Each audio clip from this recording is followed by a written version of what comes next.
ప్రజలకు రెవెన్యూ శాఖ new year gift ఇచ్చింది. 22A జాబితా నుంచి కొన్ని రకాల భూముల్ని తొలగిస్తూ నిర్ణయం తీసుకుంది. ఈ రకాల భూముల్ని 22A నుంచి తొలగిస్తూ మంత్రి అనగాని తొలి సంతకం చేశారు. మిగతా 4 రకాల భూములపై త్వరలో చర్చించి నిర్ణయం తీసుకుంటామన్నారు. ప్రైవేట్ భూముల్ని 22A జాబితా నుంచి పూర్తిగా తొలగించిన ఏపీ సర్కార్ ఈ నిర్ణయంతో భూ యజమానులకు భారీ ఊరటనిచ్చింది. భూ యజమానుల హక్కుల రక్షణే కూటమి సర్కార్ కర్తవ్యమని చెప్పారు మంత్రి అనగాని. ప్రస్తుతం మంత్రి అనగాని సత్యప్రసాద్ మాట్లాడుతున్నారు. లైవ్ చూద్దాం. ఉన్నాయి కాబట్టి ఫైనాన్స్ స్టేజ్లో ఉన్నాయి కాబట్టి అది దాని ద్వారా రావాలనేసి అందుకని 9లో 5 ఈరోజు మేము సంతకం పెట్టి ఒక మంచి ఆలోచన ఇచ్చాము. దాని తర్వాత మిగతాయి కూడా అంటే 22Aలో ఏ ప్రైవేట్ భూమి కానీ ఏదైతే ఉన్నాయో ఏది కూడా ఉండటానికి వీలు లేదు అనే లక్ష్యంతోనే ఈ యొక్క కార్యక్రమం ఈరోజు చేయడం చాలా ఆనందదాయకంగా ఉంది. అలాగే ముఖ్యంగా ఎక్కడ ఎలాంటి అన్సెటిల్డ్ విలేజెస్ ఉన్నా కూడా వాటిపైన అధ్యయనం చేసి వాటిని రిజాల్వ్ చేసే మార్గంలో, ఎందుకంటే సంక్రాంతికి తిరుపతిలో శెట్టిపల్లి అని ఒక ప్రాంతంలో ఒక మంచి కార్యక్రమం జరగబోతా ఉంది. ఎప్పటి నుంచో చూస్తూ ఉన్నా దాదాపుగా 2111 మంది మన కుటుంబాలు 2111 కుటుంబాలు ఎన్నో సంవత్సరాల నుంచి స్వతంత్రం వచ్చినప్పటి నుంచి కొట్లాడుతూ ఉన్నారు దాని మీద. అలాంటి అన్సెటిల్డ్ ఇనాన్ విలేజ్ని సెటిల్ చేసి ఎస్టేట్ విలేజ్ని సెటిల్ చేసి వాళ్ళతో 10 మార్లు అందరు కూడా అధికారులు మేము సైతం అందరం కూడా కూర్చుని సాల్వ్ చేసి ఒక మంచి ల్యాండ్ పూలింగ్ సిస్టమ్ తీసుకొచ్చాం. గౌరవ ముఖ్యమంత్రి గారి దృష్టికి తీసుకెళ్ళినప్పుడు అద్భుతమైనటువంటి కార్యాచరణ తప్పకుండా చేయండి, రాష్ట్రంలో కూడా ఎక్కడైనా లాంటి సమస్యలు ఉంటే వెంటనే పరిష్కరించాలని చెప్పేసి. అలాగా ఎవరికైతే రెసిడెన్షియల్ ప్లాట్లో వాళ్ళు ఉన్నారో వాళ్ళకి 50-50%గా, అలాగే 70-30 ఫర్ అగ్రికల్చర్ ల్యాండ్ కింద పెట్టి తద్వారా వచ్చే ల్యాండ్లో 65 ఎకరాలు తుడాకిచ్చి దాని ద్వారా ఆ ప్రాంతం అంతా అభివృద్ధి చేసే విధంగా 90 ఎకరాలు గవర్నమెంట్కి వచ్చే విధంగా, అంటే విన్ విన్ సిచ్యువేషన్లో ఒక అద్భుతమైనటువంటి కార్యాచరణ. అంటే పేదవాడు ఎప్పుడు ఇబ్బంది పడకూడదు, వాడు నివసిస్తున్న భూమి వాడికి హక్కు కల్పించే విధంగా ఈ యొక్క కార్యక్రమం చేయడం జరిగింది. అంటే గత 18 నెలల్లో మేము చెప్పాం, మేము సూపర్ 6 అని చెప్పాము, సూపర్ 18 months చేశాం. మేము రాగానే పెన్షన్ చెప్పిన దానికంటే కూడా వెంటనే ఎక్కువ ఇచ్చాము. 3,000 ఉండాల్సింది 4,000 చేయడం కానీ, 6,000 చేయడం కానీ, 10,000 చేయడం కానీ, 15,000 చేయడం. ఇది ఒకే సంతకంతో అందరికీ వచ్చే విధంగా గత ప్రభుత్వం చేసినటువంటి, అంటే అప్పుడు 250, ఇప్పుడు 250, ఇప్పుడు 270 కాకుండా అదే నేను ఎందుకు చెప్తానంటే పేదవాడికి ఎప్పుడైతే మనం సంక్షేమ పథకాలు ఇస్తా అన్నామో అవి సకాలంలో ఇస్తే వారికి ఉపయోగపడుతుంది.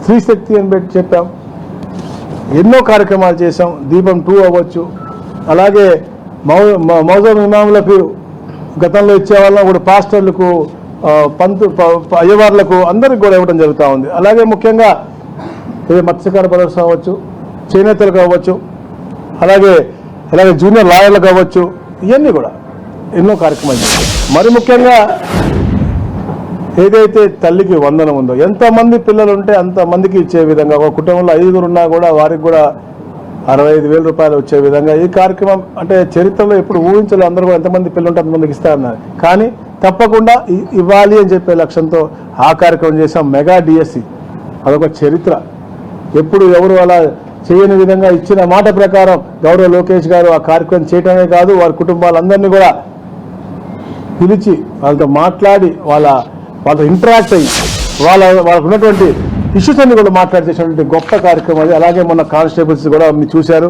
చేశాం. మరి ముఖ్యంగా విద్యుత్ రంగం కూడా మనం చూస్తూ ఉన్నాం.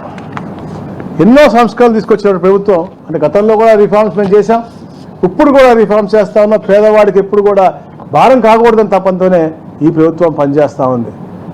గత పాలకులు చేసిన పాపాలకి ఈ ట్రూ అప్ ఛార్జెస్ అన్నీ కూడా పేదవాడికి నడ్డి విరిగేలాగా ఉండింది. కానీ మొట్టమొదటిసారి చరిత్రలో ట్రూ డౌన్ చేసినటువంటి చరిత్ర ఈ యొక్క కూటమి ప్రభుత్వాన్ని, 13 పైసలు తగ్గించినటువంటి పరిస్థితి. అలాగే అయితే గత 1924లో ఈ ట్రూ అప్ ఛార్జీలు ఉన్నాయి, దాంట్లో బాగా 4,497 కోట్ల రూపాయలు ప్రభుత్వం భరించాలని చెప్పేసి కూడా నిర్ణయించడం నిజంగా చాలా మంచి పరిణామం. ఎందుకంటే పేదవారికి ఎప్పుడు కూడా ఇబ్బంది పెట్టము, ఎట్టి పరిస్థితుల్లో కరెంట్ ఛార్జీలు పెంచమని చెప్పేసి ఆ రోజు చాలా గట్టిగా మేము చెప్పాం. ఈరోజు అది నిరూపించుకుంటా ఉన్నాం. గతంలో కూడా మేము 14-19లో కూడా ఒకసారి 2 సార్లు పెంచడం జరిగింది తప్ప ఎప్పుడు కూడా పెంచలేదు. కానీ 1924లో 12 సార్లు పెంచి కేవలం వాళ్ళ అనువాయులు బాగుపడే విధంగా రిఫార్మ్స్ తీసుకున్నటువంటి గత ప్రభుత్వాన్ని ఇలా అద్భుతమైనటువంటి కార్యక్రమాలు చేసుకుంటూ ముందుకెళ్తా ఉన్నాం. తప్పకుండా ఎవరైతే ప్రజాహితం కోరుతారో వాళ్ళు ఈ రాష్ట్రంలో సుఖంగా సుభిక్షంగా ఉండాలి. ఎవరైతే గతంలో తప్పులు చేశారో వాళ్ళు శిక్షింపబడాలి. ఎందుకంటే మేము ఎప్పుడు కూడా వెండిక్టివ్ గవర్నమెంట్ కాదు. వెండిక్టివ్ గవర్నమెంట్ అంటే ఎవరంటారు, రాగానే ముందు తీసుకెళ్ళాలి జైల్లో. అట్లాగా చట్టం దాన్ని పని చేసుకుంటూ ఎవరైతే తప్పులు చేశారో 2025 మధ్యాహ్న సంవత్సరం లాగా అయింది. ఈసారి నాకు అనిపిస్తూ ఉంది 26 భూములకు సంబంధించినటువంటి నామ సంవత్సరంగా అయ్యేటట్టుగా ఉంది. ఎందుకంటే గతంలో అన్ని భూ కబ్జాలు అన్నీ చేశారు.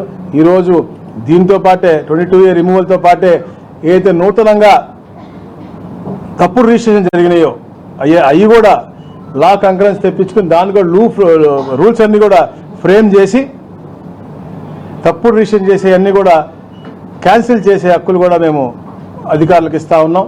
ఇట్లా అంటే ఎన్నో రకాల రిఫార్మ్స్ తీసుకొచ్చి పేద ప్రజలకి అలాగే భూములు ముఖ్యంగా, ఎందుకంటే ప్రతి ఒక్క మనిషికి కూడా భూమితో ఒక ఎమోషనల్ అటాచ్మెంట్ ఉంటుంది. జీవించిన తర్వాత చనిపోయిన తర్వాత అక్కడ దాకా కూడా ఉంటుంది. అందరికీ కూడా రెవెన్యూ డిపార్ట్మెంట్తోనే సంబంధాలు ఉంటాయి. కాబట్టి ఆ రెవెన్యూ డిపార్ట్మెంట్ బాగుండాలి. అలాగే గౌరవ ముఖ్యమంత్రి గారు ఏదైతే కోరుకుంటూ ఉంటారో ఈ రాష్ట్రం బాగుండాలనేది, అది తప్పకుండా ఈ సంవత్సరం మనం పూర్తిగా అయితే అమరావతి అభివృద్ధి అవ్వచ్చు, మనకి విశాఖపట్నం అభివృద్ధి అవ్వచ్చు, అలాగే తిరుపతి ప్రాంతం అన్ని రాష్ట్ర నలుమూలలో కూడా అభివృద్ధి పథకంలో ముందుకెళ్ళాలి. అందరూ బాగుండాలి, ఉపాధి బాగా కలవాలని చెప్పేసి కూడా మనస్ఫూర్తిగా నేను కోరుతా ఉన్నాను. డెఫినెట్ దాన్ని కూడా అధ్యయనం చేస్తూ ఉన్నాము. ఫ్రీ హోల్డ్ కూడా వితిన్ 2 months అది కూడా మీకు అవుతుంది. అంటే గత ప్రభుత్వం లాక్కొని పేదవాడి దళితుల భూములు ఎవరికైతే అసైన్ చేశారో రకరకాల అసైన్మెంట్స్ ఉంటాయి. దాంట్లో ఎవరికైతే పేదవాడికి ఇచ్చామో వాళ్ళని బెదిరించో భయభ్రాంతులు చేసి లాక్కునే పరిస్థితి. అందులో రిజిస్ట్రేషన్ అయిన దాంట్లో మ్యాక్సిమంగా మనకి అంటే illegal way of free hold జరిగినట్టు మనం గమనించాం. అవన్నీ కూడా అధ్యయనం చేసాం. అవన్నీ కూడా అవన్నీ క్లియర్ చేసి ఫిబ్రవరి కల్లా మేము వీఆర్ థింకింగ్ ఆఫ్, అంటే అది కూడా జిఎంలో ఒక ఐటమ్ నేను చెప్పినటువంటి 3 అంశాలు అది కూడా ఒక ఐటమ్ కూడా తప్పకుండా చేస్తాం. అలాగే ముఖ్యంగా రేపటి నుంచి మేము పాస్ పుస్తకాలు కూడా ఇస్తూ ఉన్నాం. ప్రజలు కూడా ఎక్కడైనా చిన్న మిస్టేక్స్, ఎందుకంటే గత ప్రభుత్వం చేసిన సర్వే అంతా తప్పులు జరుగుతూ ఉంది కాబట్టి మేము మళ్ళా సర్వే చేసినటువంటి పరిస్థితి మేము చూసాము. అందరికి కూడా రేపటి నుంచి పాస్బుక్లు ఇస్తూ ఉన్నాం. రాజముద్రతో ఉన్న పాస్బుక్లు ఇస్తా ఉన్నాం. 9వ తారీఖు గౌరవ ముఖ్యమంత్రి గారు ఈ రాష్ట్రంలో ఎక్కడో ఒక దగ్గర పెద్ద ఎత్తున ఈ పాస్బుక్ పంపిణీ కార్యక్రమం కూడా చేసి ముగిస్తారు. అయితే చిన్న తప్పులు ఏమన్నా ఉన్నా అన్నీ లేకుండా రెక్టిఫై చేస్తూ ఉన్నాం. ఎందుకంటే గత పాలకులు చేసిన పాపానికి మనం చేస్తూ ఉన్నాం కాబట్టి ఉన్నా కూడా తప్పకుండా అధికారులు మీ ఇంటికి వచ్చే మీ పాస్బుక్లో ఏమైనా తప్పిదాలు ఉంటే అవి రెక్టిఫై చేస్తారు తప్ప ఎవరు కూడా ఆందోళన చెందాల్సిన అవసరం లేదు అని చెప్పేసి కూడా మీ ద్వారా నేను ప్రజలకు తెలియజేస్తా ఉన్నాను. అమరావతిని అనే ఓల్డ్ అమరావతి ఉంది సార్, మన గుంటూరు జిల్లాకి గతంలో ఉంది. అమరావతిని క్యాపిటల్ పేరు పెట్టారు. అలాగే క్యాపిటల్ పేరుని ఓల్డ్ అమరావతిని గుంటూరు జిల్లాలో కలిపి క్యాపిటల్ పెట్టడానికి అవకాశం ఉందో లేదా సార్? అది ఇంకా చర్చకి రాని అంశము. మామూలుగా మీకేమన్నా పెట్టాలి అని కోరుకుంటే పెట్టండి. ఇప్పుడు పెనుగొండ వాసవి గారి ఉన్న అమ్మవారిది పుట్టి జన్మస్థలం పెట్టమని చెప్పి కోరారు. దాని మీద అధ్యయనం చేసి పెట్టాము. అట్లా పెట్టచ్చు, పెట్టకూడదని ఏం లేదు. బట్ అమరావతి మనం ఒక ప్రాంతం అనే కాదు, ఈ అన్నిటికి కూడా ఒక చరిత్ర ఉన్న ప్రాంతం కాబట్టి ఆ పేరు అలా పెట్టామంతే. పెట్టచ్చు, తప్పేం లేదు. అప్పుడు రిజిస్ట్రేషన్ చేసిన వాటిని గుర్తించి వాటిని మళ్ళీ రిజిస్ట్రేషన్ రద్దు చేస్తా ఉంటారు. అప్పుడు చేసిన వాళ్ళు అధికారులు రద్దు చేయాల్సింది కూడా వాళ్ళ మీద చర్యలు ఉంటాయా? ఏ అధికారి అన్నా కూడా తప్పు జరిగింది అంటే వాళ్ళు ఎప్పుడుగా శిక్ష మేము ఈ మంత్ నుంచి